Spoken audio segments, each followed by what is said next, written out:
Le monde du football est en ébullition suite à l'apparition de documents qui prouvent qu'il existe tout en haut de l'échelle une organisation digne des grandes mafias qui blanchit de l'argent des clubs, des joueurs, des agents, etc.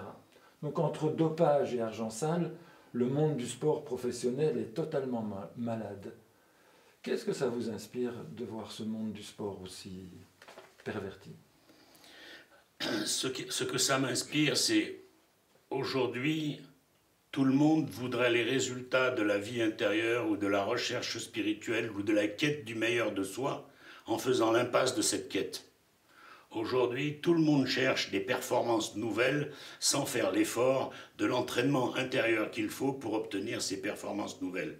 Aujourd'hui, on cherche à obtenir ces performances nouvelles par la drogue, par le dopage, etc., etc.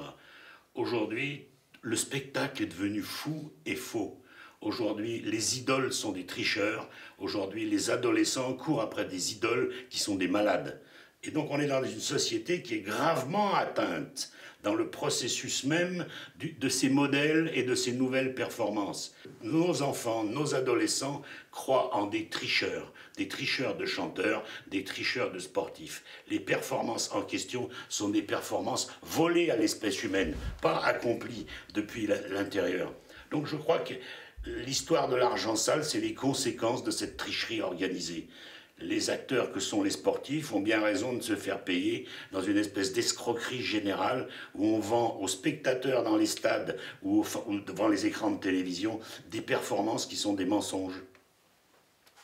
Et qui entraînent donc... des négociations financières qui sont des tricheries elles aussi. Dans la tricherie, il ne peut rien y avoir d'honnête.